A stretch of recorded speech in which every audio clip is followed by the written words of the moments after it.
L'essentiel de l'actualité avec Lionel Durel. Bonjour à tous, tout de suite le journal de la mi-journée avec la rédaction de 24matin.fr. Voici les infos principales à retenir en ce jeudi 13 juin 2019.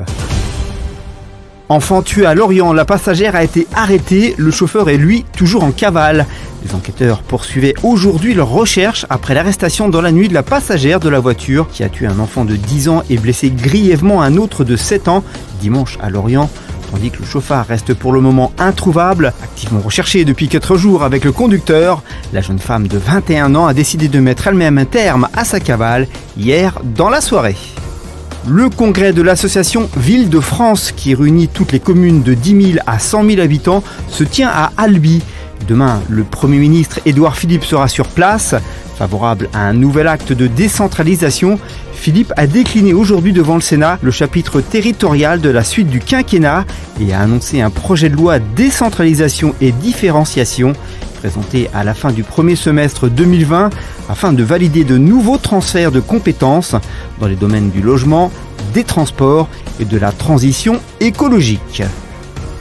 Le ministre des Finances Bruno Le Maire a assuré ce jour que l'État n'avait pas fait capoter le mariage entre Renault et Fiat Chrysler, juste avant une rencontre à Bercy avec le président du constructeur automobile français, Jean-Dominique Sénard. Sur France Info, le ministre a assuré « Nous n'avons pas fait capoter le mariage entre Renault et Fiat.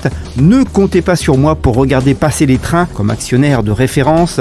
L'État n'agira jamais ni sous la pression, ni dans la précipitation dans cette affaire », a-t-il ajouté.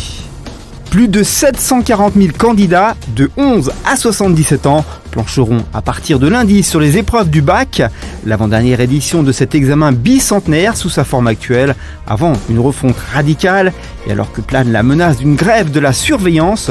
Malheureusement, des syndicats d'enseignants ont appelé à la grève de la surveillance des épreuves du premier jour, philosophie pour les terminales générales et technologiques, français pour les premières, pour protester contre la réforme du bac.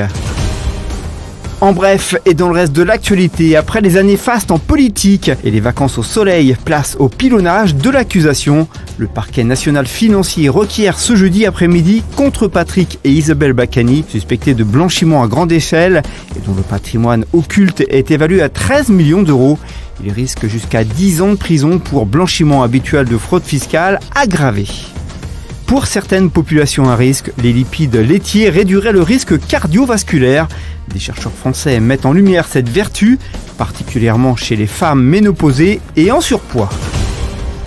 En sport, victime d'un infarctus du myocarde, le portier espagnol Iker Casillas, âgé de 38 ans, ne devrait pas honorer sa dernière année de contrat au FC Porto. L'ancien gardien du Real Madrid aurait dîné hier avec son président Pinto da Costa et on a profité pour lui indiquer son souhait de mettre un terme à sa carrière.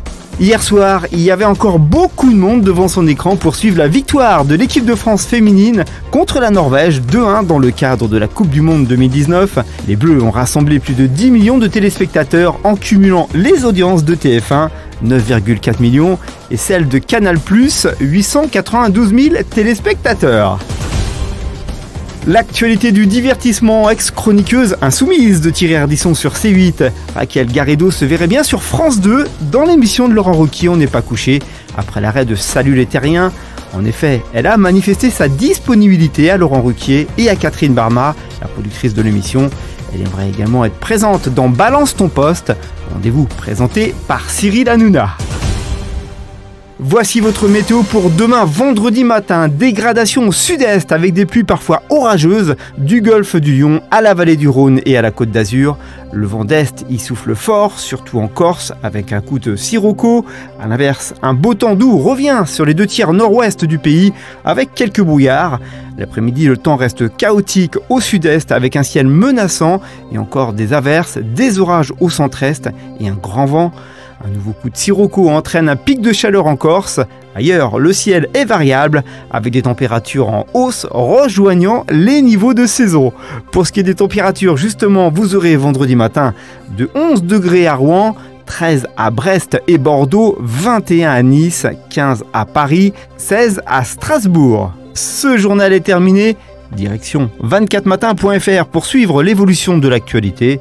Quant à nous, prochain rendez-vous dès 20h pour un résumé court mais complet des principaux faits de la journée sur notre site et nos applications. Bon jeudi à tous, à vendredi 13h pour un nouveau rendez-vous.